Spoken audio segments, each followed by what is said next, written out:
it's definitely like a devil and an angel on your shoulder that's like, and you can't really, they never shut up, by the way. Like, they will always be there, and I'm just like, every time that negative voice comes, I'm like, thanks for sharing.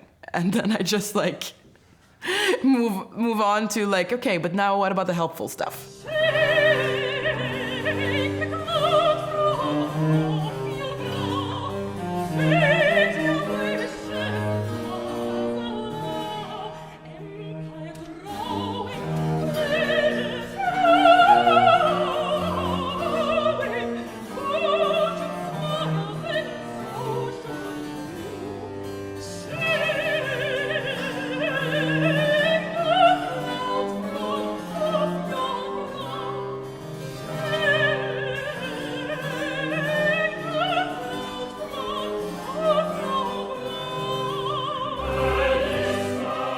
I'm Victoria Randem, and this is Living the Classical Life. Today we visit Berlin, Germany, one of Europe's most dynamic musical and cultural centers, and one of my favorite places anywhere. With its sprawling districts, the city announces a multi-layered history with architecture new and old, stunning sightlines with its tree-lined boulevards and parks, and a rich offering of musical venues. It's here at the Berlin State Opera that we caught up with the singer Victoria Randem in what I found to be a refreshing and lively conversation about tapping into the joy and fire of sharing music on stage, finding confidence, and a pathway unique to your authentic self.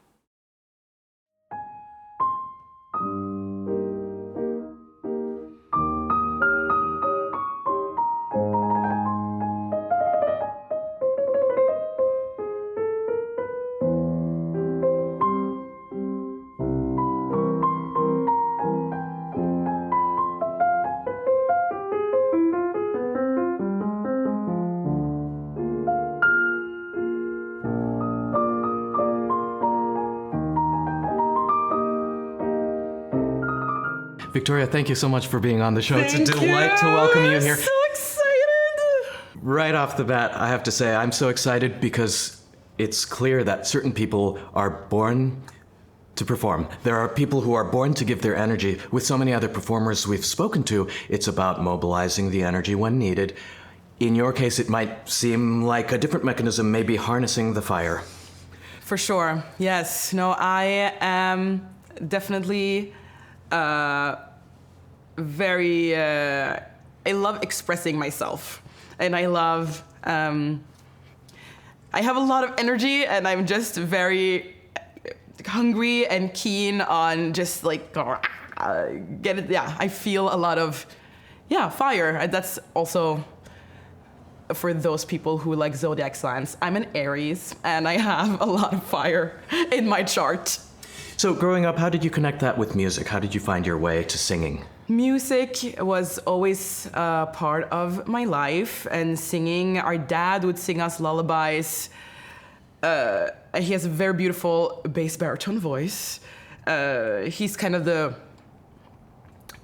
music man of the family. He's also the Latino, he's Nicaraguan, so he definitely had the performance gene. My mom is also very musical, but a more like reserved personality, the Norwegian one.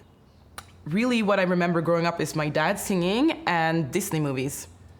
Yeah, it started out with Lion King and the Aristocats, and we would just, me and my sister would just get so immersed into these movies, and we would see them again and again and again and again. We would enact them.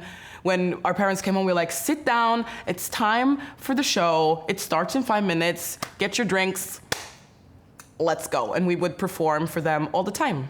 How did you work your way in the direction of opera, which seems like a particularly, I don't want to use the word contained, but there are a lot of rules and traditions, and it seems like you're the person who wants to go beyond the limits. Well, my mom saw an advertisement in a newspaper for, they were looking for kids for the children's chorus at the National Opera and Ballet in Oslo. And my first role was part of the snake in Die Zauberflöte. We were like lots of kids like running with like green like stockings underneath like this little thing. And that was, my first operatic moment on stage was one of the legs of the snake in Die Zauberflöte. And then I got operated when I was a little older to the one of the three boys. I sang the alto part. Hey. And then, first role I did here at Staatsoper Berlin was Papagena. And then my first kind of big role, and also the role that I've done the most now, which is Pamina, which is the princess. And it's just a full circle moment when those things happen. Yeah. Let's talk about why we're here in Berlin. You came here in 2019? Yes. Yes. So I'm curious, in an overarching way, what's involved with the complete training of a singer, because I know singers have a really diverse set of ways that they can reach where they're trying to go. Thankfully. Yeah. Yes. Thankfully, there's many ways to do this. But so I finished the last year of my master's degree. I did all my training in Oslo at the academy there. And then the last year for my master's, I was thinking, okay, what's next? How do I advance in my career? What does it look like people have done? And opera studios, young artist programs, looks like the place to do that. For people who don't know, what would be involved with a young artist program? If this is a common thing across opera houses, is that a study institute? Is that a full live-in residency? How does that work? Well, you are hired as an employee of the opera house, but I guess you would say like a trainee. So you do like the smaller parts, and then you can also cover the bigger parts. And you also have training, like language training, acting classes, lots of coachings, lots of language. It's kind of like school, but you get support from the opera house and from private sponsors as well. And then you have an opportunity to be on stage a lot and to be in new productions where you see all these amazing artists come in, and you just have to be a sponge. What happened in your case when you started witnessing the really big performers? I guess it's the quiet confidence that they have in knowing that it will. That's at least how I see them from the outside. It feels like they know it's going to be okay. Their performance, their whatever, they walk in and they're like, it's fun. I've done it many times, so. It's also just very experienced people. You can tell they have this serene, quiet confidence about them that I really aspire to have too. Right. I would imagine that probably wasn't the biggest issue for you. You probably felt confident throughout your... Not always at all. If you can imagine, I was actually a really shy kid. And I would just hide behind my sister and be like, ooh. Especially in front of like other people. Like I loved performing in front of my mom and my dad. And I was very comfortable at home, and I would like be very eccentric and expressive. But I had a lot of stage frights, like coming in to university, or the Hochschule, when I started. When I was young, like 19, 20, I would be like, I would just be so scared of judgment. But the only way that I got over it really was to just go and do it a lot, even though I felt that it wasn't good enough, or that it was still some, like there is kind of this light in me that kept saying that you just keep going, it's gonna be like, this too shall pass, this feeling of this angst will at some point go away. So Victoria, do you feel like this sense of unresolved angst that you felt earlier on, that is common for so many of my friends and colleagues, is that something that gets better or easier if you work at it? Yes. Repetition, consistency. But also I had a very encouraging teacher. I must say that was like a very big part of the foundations of my now confidence that I have. And I feel very confident, and and very happy and very grateful. I had a teacher who would tell me that she believed in me and that I was good enough. It's good enough. It's good enough. She was like, it's good. Come on, it's good. You have to believe it in your, even there's something you have to believe at least that you have a reason to be there. And that was this fire that I have inside that's always been there since I was a kid, even through the shyness, even through all this stuff. There's something that just really wants to get out that I can't really control. And even so, like, you have to be very brave. And bravery, for me, is doing the thing that maybe you're even if you're super scared, you do it. And even if you feel like, you go do it. And that's being brave. And afterwards, it's just so rewarding. So if we're talking about harnessing the fire, I want to get a sense of the building blocks of how we put together what we want to do. Let's say you're preparing a role. Yeah. And it's a new one. What does I'm sure most people don't have a sense of what the daily work of a singer looks like. When you're preparing a new role, what do you do? So first get like your head around what's happening in the story. And then once I've got through that, I will start seeing a lot of different productions, listening to recordings, getting to know the music, the score. With the music in my hand, or I guess now it's like this, it's like on the iPad, and not through. I still prefer a score.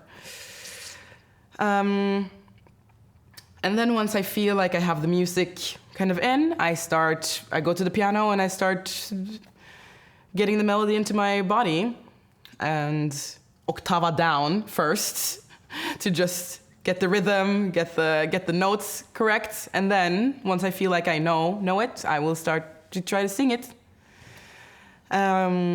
with the text, and then it's just repeating. How long does it take you, or is there a moment when you feel like, now I've lived into the role?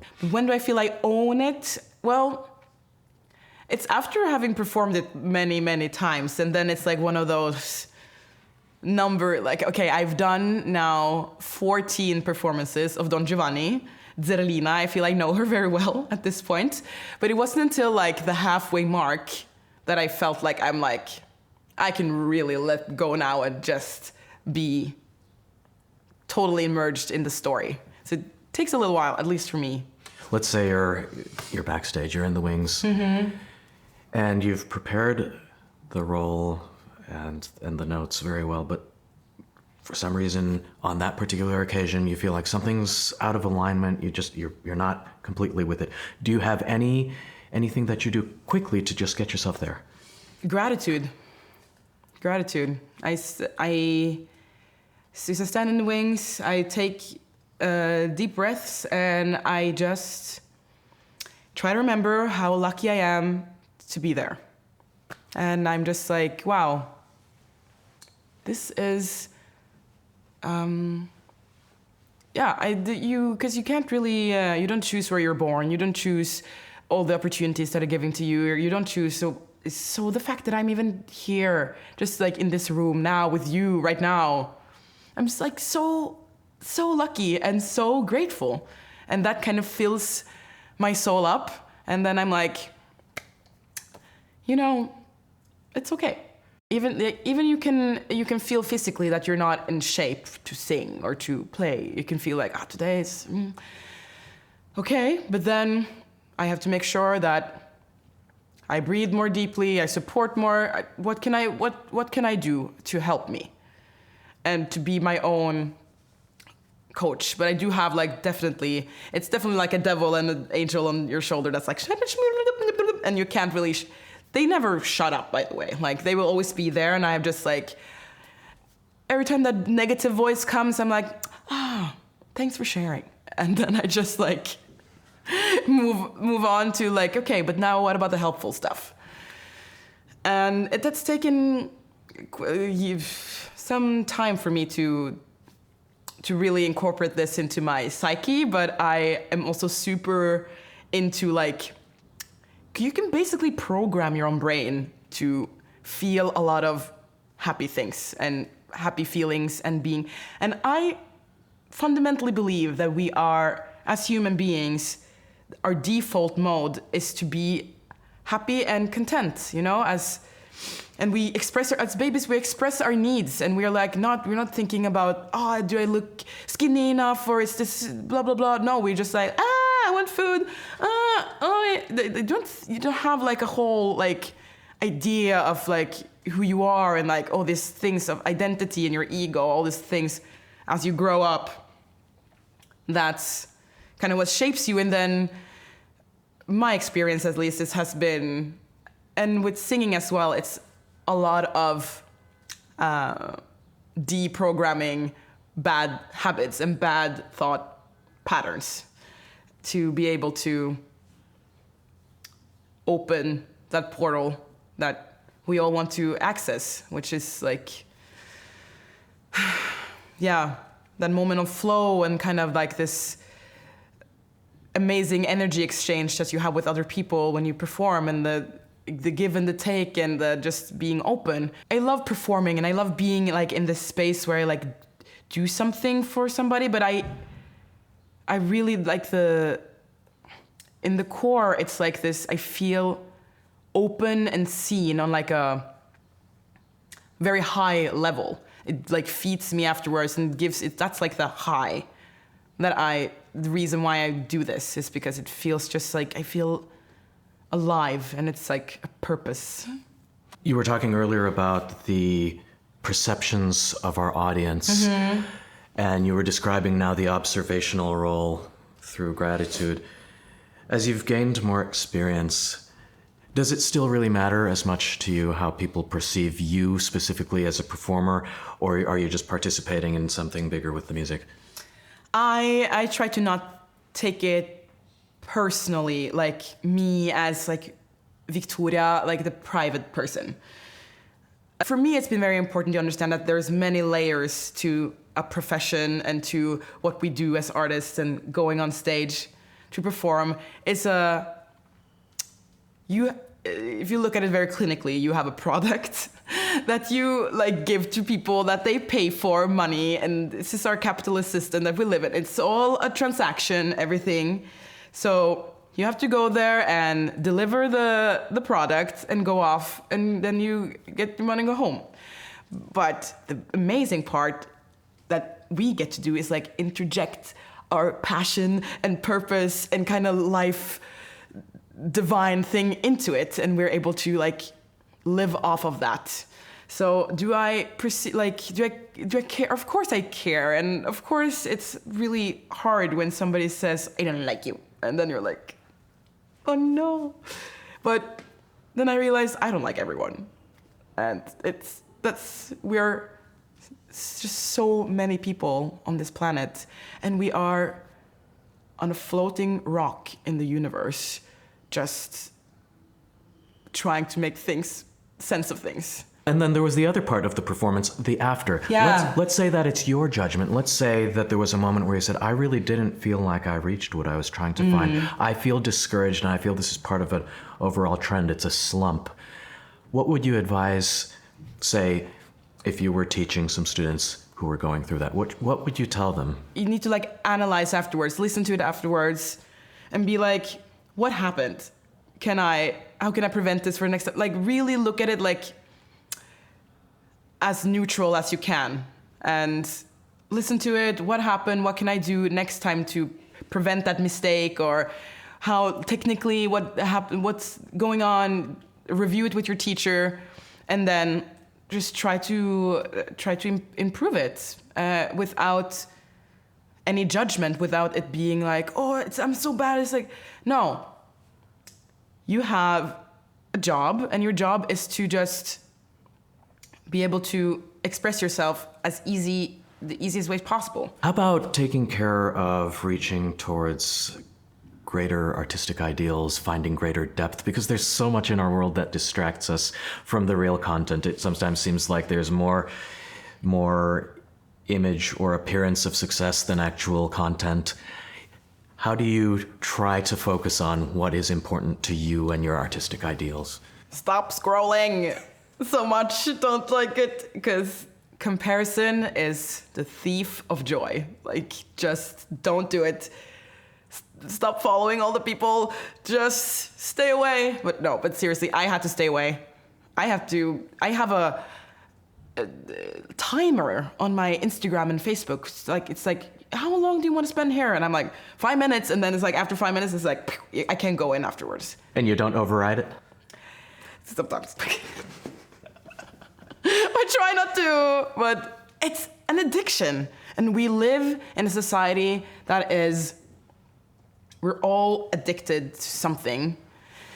Whatever it is, social media, attention, acceptance, food.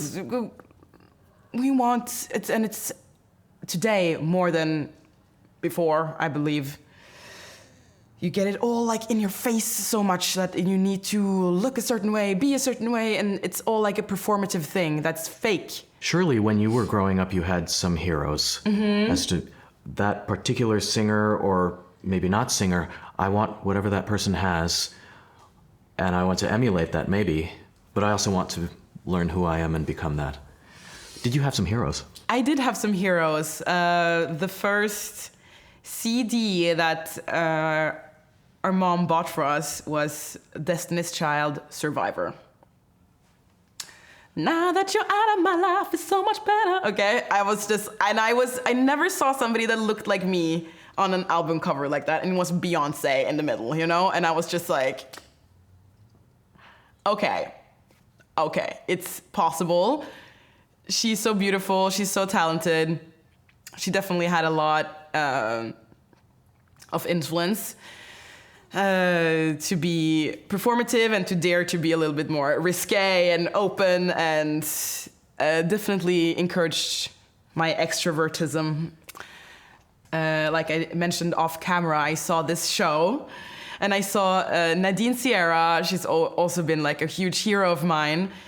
And I would see her like on this show talking, and obviously hear her singing, which is incredible.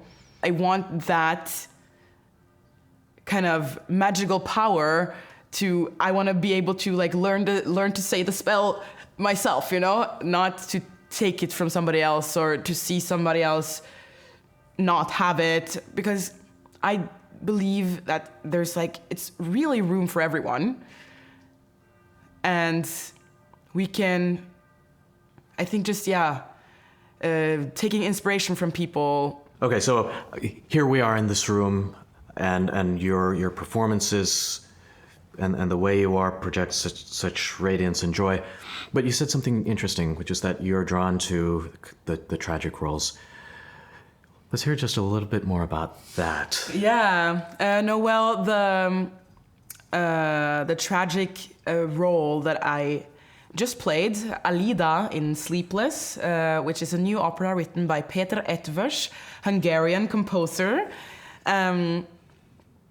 It's based on a Norwegian story by Jon Fosse, and it's about a young couple in Bergen in Norway who are homeless, and she's pregnant, and he is drinking, and he is kind of crazy, and he ends up killing a bunch of people, and she has to give birth and walk around in the street, and she's homeless, and she gets abused, and it's really intense role to play. And I had to dig really deep, and I had to really find and explore like my darkness and my dark side. And we all have it, and we all have, of course, there are degrees to what people have experienced personally in their lives, to what has hurt them. But essentially, it's the hurtful and the hard things that happen in our lives that shape us the most, I believe. And it's also these moments on stage, at least for me, when I see an actor or an actress show their vulnerable, dark kind of underbelly that makes me very drawn, and that's the vulnerability, and that's like I know I felt that, and I've been there, and that is more human than the good stuff somehow for me. When you're delving into these depths of darkness for the role, is it difficult to transition out of that? After a rehearsal of, especially Sleepless rehearsals 2 years ago, and I would do like a research thing. I would walk under the bridges here in Berlin and see all this the homeless community, and I would try to just like absorb the energy of this kind of, it's like this helplessness that we all, at least I could like identify with, like feeling like I don't know what to do, you know, and I would have to be disciplined when I started to be like, now you have to go home. It's like 11:30. Like you don't hang out around here. Like, Victoria, finally, I'm really excited to ask you if there are musical directions that you're dreaming of going in that perhaps you feel not quite yet ready for. Oh, totally. I would love to do like, maybe in like 10 years, I don't know, a Salome would be amazing. What draws you to this role? Well, of course, we know the music is so glorious, but what is it about that role? I mean, she's just a crazy one, isn't she? Like, it's the head and the blood, and it's all just very theatrical and almost on the absurd side also. It's a biblical story, and it's all very, it's just very like opera, you know, and I just love, it just seems like a lot of fun to do. Right, and if that embodies qualities that you feel like maybe you don't fully have yet, how would you, as a singer, as a musician, as a human being, how would you know when you're ready? I'm more and more tapping into my intuitive power, and we all have it.